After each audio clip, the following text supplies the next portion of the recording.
Damos la bienvenida a César Ulloa, él es director en docencia e investigación de la Universidad de los Hemisferios y está con un libro nuevito que nos acaba de traer, lo tengo aquí en pantalla. El libro se titula Seguridad, Paz y Desarrollo y tiene aportes de Humberto Salazar, de Marco Tello, de Cintia Game, de Marta Cobos y Natalia Argudo. Bueno, un libro que se enfoca justamente, analiza la crisis de seguridad, la violencia en el Ecuador desde una perspectiva multidisciplinaria. Y quisiera empezar con la introducción de este libro porque es importante leerla. Dice, cuando se cerró la edición de este libro, Ecuador registraba al mes de noviembre de 2025 más de 40 muertes violentas por cada 100.000 habitantes, situación única desde la transición a la democracia, allá por el año 1979. La reiterada frase de que fuimos una isla de paz se diluye porque la evidencia es más contundente. A ello se añaden las diferentes expresiones de violencia. Entonces, no solo nos convertimos en los últimos 10 años en un país inseguro, sino también en uno violento. Esto no supone que los gobiernos se hayan cruzado de brazos, sino que sus estrategias no han socavado este flagelo y que además no se ha logrado un pacto social por la vida y el Ecuador entre los diferentes sectores. Probablemente se requiera mirar a otras perspectivas, solicitar cooperación internacional, escuchar a más voces y unir esfuerzos para comprender y resolver un problema que dejó de ser coyuntural para convertirse en uno estructural con dimensiones políticas, económicas, sociales y culturales. ¿Cómo vemos esta situación de inseguridad y hacia dónde tenemos que ver? Porque parece que los gobiernos últimos se han limitado a una visión securitista de la inseguridad, pero se han olvidado de otras cosas. César, ¿cómo vemos todo este diagnóstico que trae este libro y también posibles soluciones a largo plazo? Muchísimas gracias, un cordial saludo a la audiencia. Siempre es un motivo de satisfacción compartir los micrófonos, sobre todo para hablar de temas de tanta delicadeza y urgentes a la vez. Bueno, en este libro nosotros exponemos que ha habido dos visiones predominantes, una securitista que cree que la respuesta está en el armamento y la segunda que son reformas al Código Integral Penal, en donde se trata no solo de mirar nuevos delitos, sino también posiblemente incrementar penas. Incluso la última discusión era si se juzga a los menores como adultos Incrementar penas y hacer más cárceles y también. hacer más cárceles. Entonces, entre el buquelismo, el sicuritismo y las reformas al Código Integral Penal, lo que hemos visto es que de manera aislada y conjunta no hemos tenido una respuesta viable. De hecho, cuando yo cerraba de escribir el prólogo del libro, estábamos en 40 muertes por cada 100.000 habitantes, luego llegamos a 50. Esto significa que los tres últimos gobiernos, indistintamente de los esfuerzos que hayan hecho, no desmerecemos ni desconocemos, por cierto, pero han aplicado la misma receta. Receta lamentablemente con los mismos resultados. Es decir, somos un país inseguro, dentro de los más inseguros del mundo, pero también un país violento. Violencia no es igual a inseguridad. La violencia se expresa cuando alguien, ¿no es cierto?, de manera acelerada, grotesca, le lanza el auto a alguien en la calle, cuando la gente responde de mala manera, los silencios, la indiferencia, la violencia intrafamiliar. Inseguro por la influencia del crimen internacional organizado que inocula las bandas de la delincuencia común, pero además se agrega un elemento que es muy grave, que el Ecuador es el país con más baja confianza interpersonal. Apenas uno de cada 10 ecuatorianos y ecuatorianas cree en el otro. Entonces, un Terrible. país que no tiene confianza ni siquiera en la familia, que no busca respuestas en el Estado y que es irascible, que se pone iracundo, que tiene mucha ira al resolver las cosas, es un país inviable por el momento. ¿Esto qué significa? Que nosotros debemos tener una mirada en conjunto más integral y que no hay que entender estas tres dimensiones solo desde lo que hacen las fuerzas del orden o desde lo que proponen los abogados. Es un problema que involucra la educación, que involucra la psicología, involucra necesariamente una reforma al sistema de administración de justicia. ¿Por qué yo digo psicología? ¿Por qué digo educación? Porque, por ejemplo, la segunda causa de muerte de jóvenes en el Ecuador es del suicidio. ¿Por qué involucra el tema de educación? Porque si no hay no solamente campaña en valores, sino que se busca, por ejemplo, algunas cosas que han hecho otras ciudades en el mundo, como extender horarios para Ujú. los estudiantes de colegio y que tengan actividades de arte, de cultura, tratar de rescatar, ¿no es cierto?, a esta población que va entre 11, 17 y 18 años, no pasa nada. Claro. Y luego lo otro, tenemos un país con enormes inequidades, inequidades territoriales. Cuando uno mira, ¿no es cierto?, los años de los 80 y los 90 en la Colombia, donde llegaron a cerca de 400 muertes violentas por cada 100.000 habitantes en la ciudad de Medellín. Los carteles pagaban 2 millones de pesos para que los chicos, los sicarios, asesinen a los policías. Wow. ¿Por qué pongo este ejemplo? Porque cuando uno mira las noticias en el Ecuador, se da cuenta que quienes cometen sicariatos, secuestros, Son extorsiones, jóvenes, son jóvenes. así es. Entonces, se repite el mismo modelo. Entonces, una respuesta es entender a la juventud, darle un espacio y no sacrificar a la juventud para que sin empleo y sin educación se conviertan en vendedores de drogas, se convierten en chivos expiatorios y busquen un ascenso socioeconómico meteórico o que busquen resolver los problemas integrales que tienen en sus familias, ¿no? Ujú. Ahora, César, en el texto se menciona que el Ecuador pasó de ser un país pacífico a tener tasas de homicidio récord en la región. ¿Cuáles son, a su criterio, los factores estructurales específicos que permitieron este deterioro tan acelerado, tan rápido y que quizá el Estado no pudo anticipar? La primera es una inexistencia de política social sostenible en el tiempo, porque vemos que si algo caracteriza a nuestro país es la rotación y la volatilidad, no solo de funcionarios en carteras claves, sino que nadie le da continuidad a una política de Estado. O sea, si uno Mm. mira desde el 2000 acá, en el Ecuador solo han supervivido la dolarización, el bono de desarrollo humano y la firma de la paz. De ahí no hay absolutamente nada.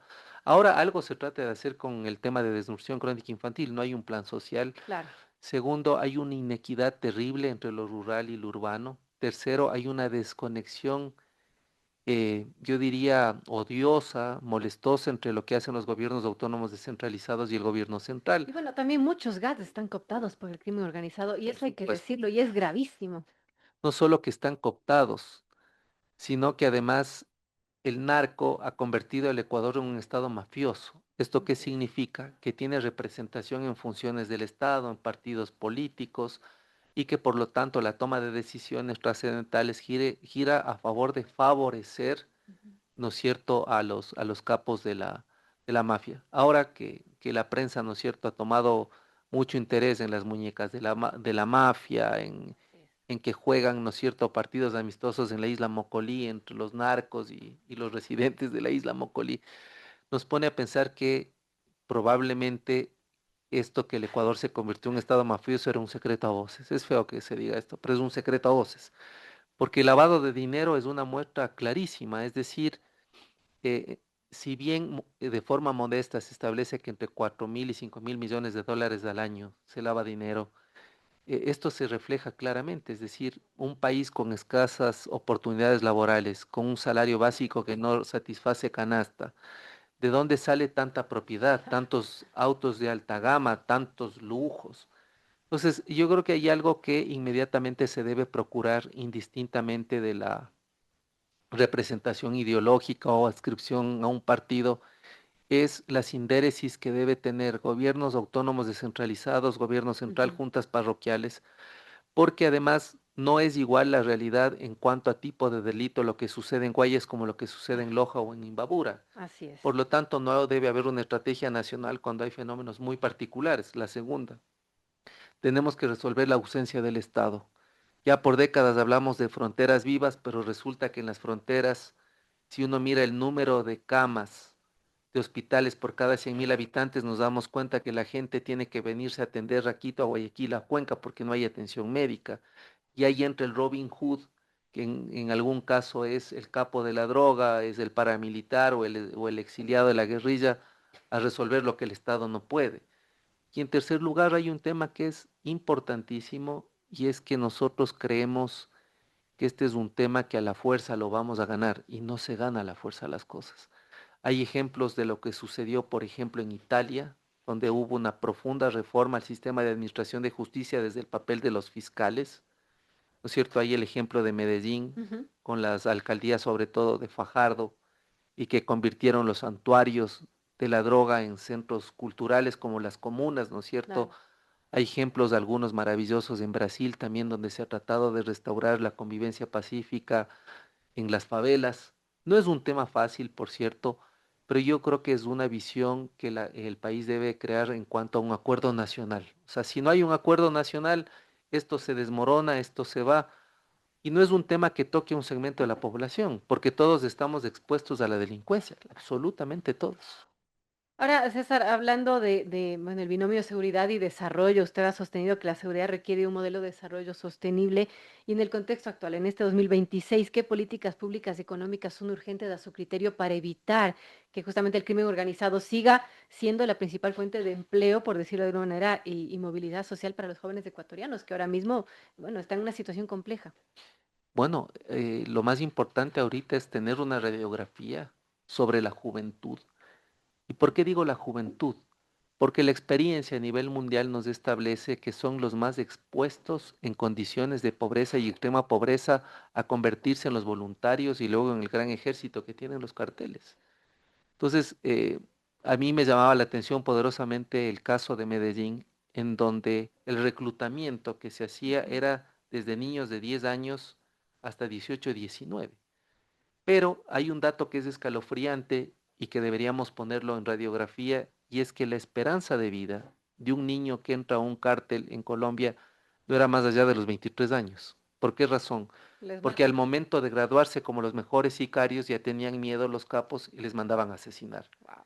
Entonces, tampoco garantiza que los jóvenes y los niños que entran al servicio de las bandas tengan un futuro promisorio o puedan resolver muchas cosas más allá.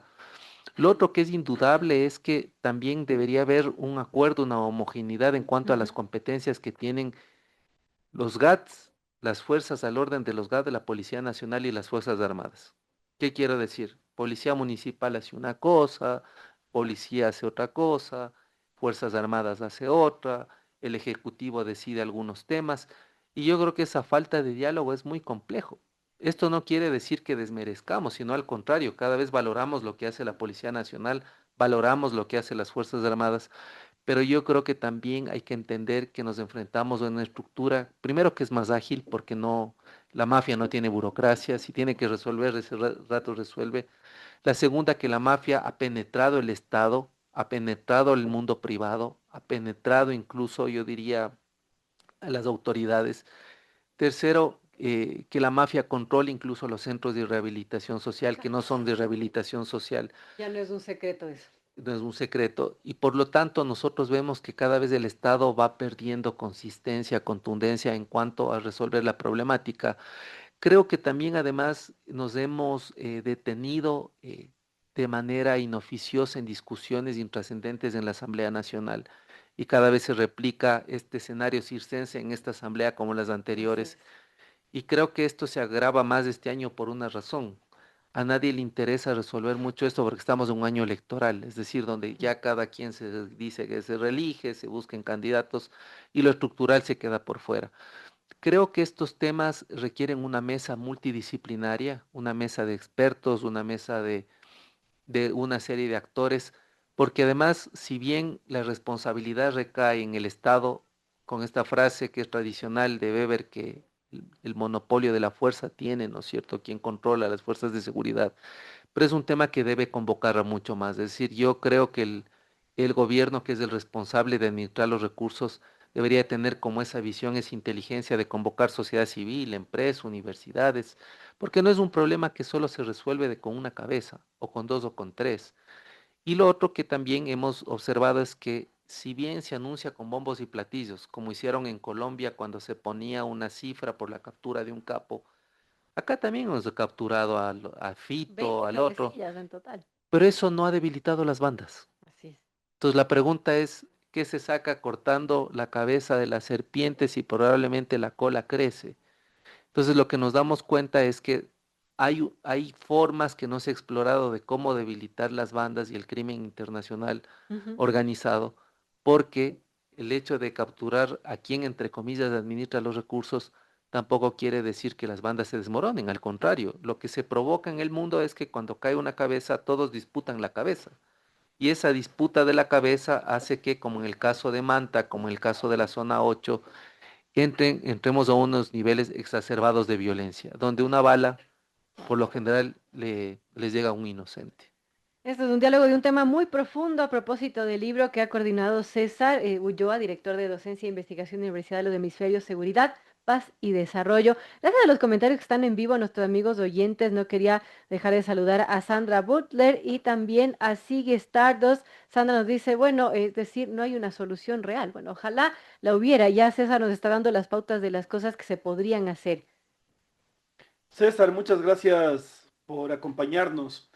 Y realmente su visión es la del sentido común, es decir, invertir en el sector social, invertir en la juventud, invertir en las asistencias para que nadie tenga que depender del narcotráfico, de las bandas, del crimen organizado. Sin embargo, es una solución a largo plazo, es decir, tenemos que sentar hoy las bases, pero en tema de seguridad tenemos una estrategia punitiva, tenemos una estrategia fuerte contra el narco que tampoco ha funcionado, como conversábamos antes de empezar esta entrevista. ¿Por qué tres gobiernos seguidos han ido por esta estrategia?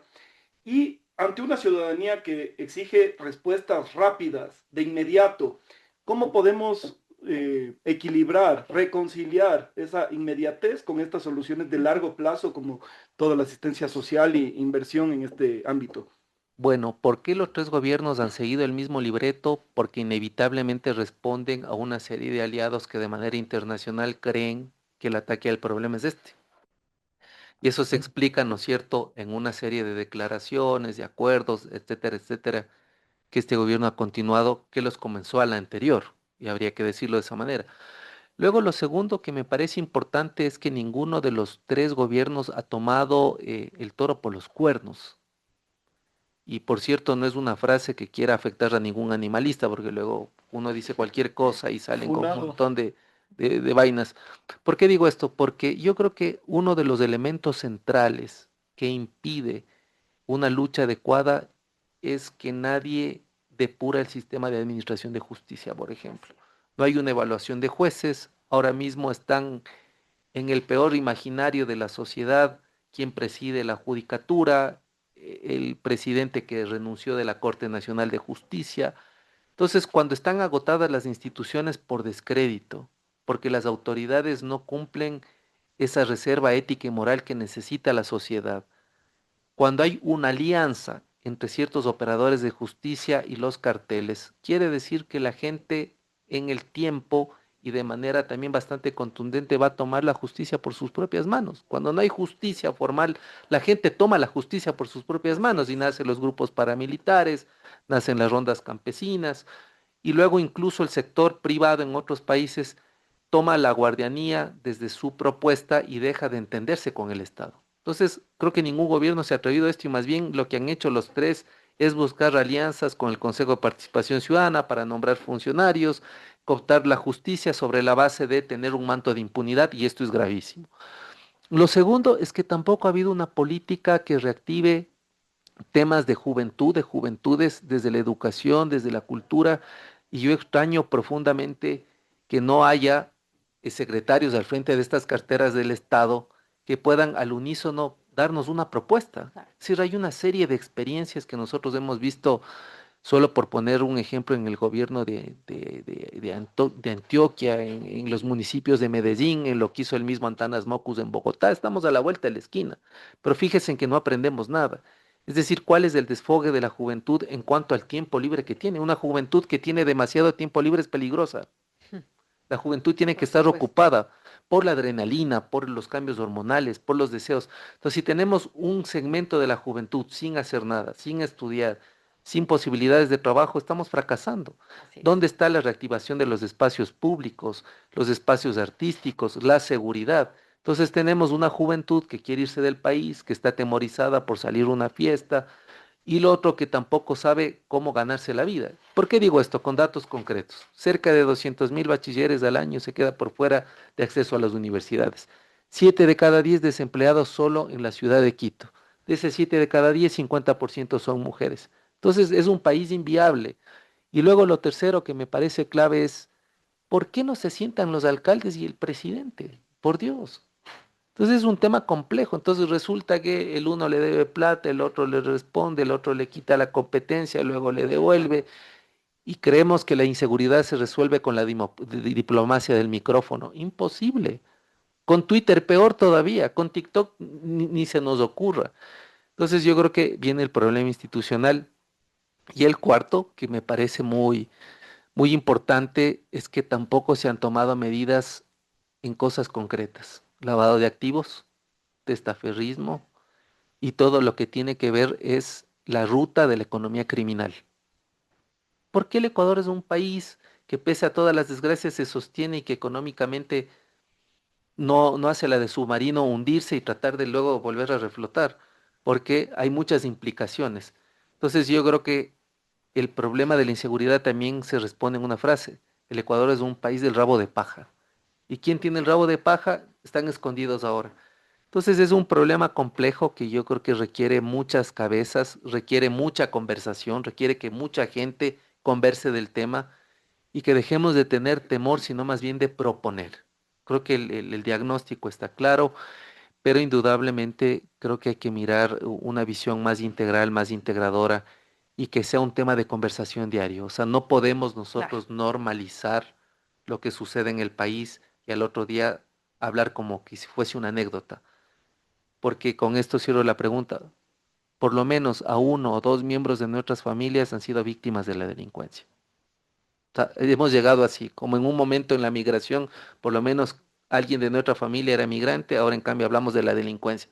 Por lo menos uno o dos personas de nuestras familias han sido víctimas de la inseguridad y de la delincuencia. Qué Muchas bueno. gracias, César, por su integral visión y por el libro que nos ha obsequiado. Recomendamos mucho a quienes nos escuchan, a nuestra Aquí está, audiencia, en pantalla. para adquirirlo simplemente para terminar, porque ya necesitamos el estudio para una grabación del próximo programa. ¿Dónde se lo puede adquirir? ¿Cuál es la cuña publicitaria para cerrar la Esto es entrevista? maravilloso, es un libro que está de acceso gratuito, es decir, ha habido una política de la universidad de que el conocimiento tiene que divulgarse, es un libro que no cuesta. Ustedes ponen en Google Seguridad, Paz y Desarrollo, Universidad de Hemisferios, está el libro de acceso y se lo pueden descargar y nosotros estaremos encantados de recibir las críticas, las sugerencias, las recomendaciones, porque eso significa que ya la población se metió en la conversación y eso es muy importante. Muchísimas gracias. Gracias a César Ulloa, director de docencia e investigación de la Universidad de los Hemisferios, coordinador del libro Seguridad, Paz y Desarrollo, con aportes de Humberto Salazar, Marco Tello, Cintia Gay, Marta Cobos y Natalia Angulo. Un insumo importante que ojalá esto también llegue a las esferas de los tomadores de decisiones, porque realmente estamos tocando fondo en una sociedad que ya no se confía en el otro. Acabo de ver una encuesta del CIES que habla de un 70% de pesimismo y eso es complicado en una sociedad. Bueno, gracias César y seguro estaremos conversando sobre esto que es un tema de profundidad que hay que toparlo. Muchas gracias. Muy gentiles.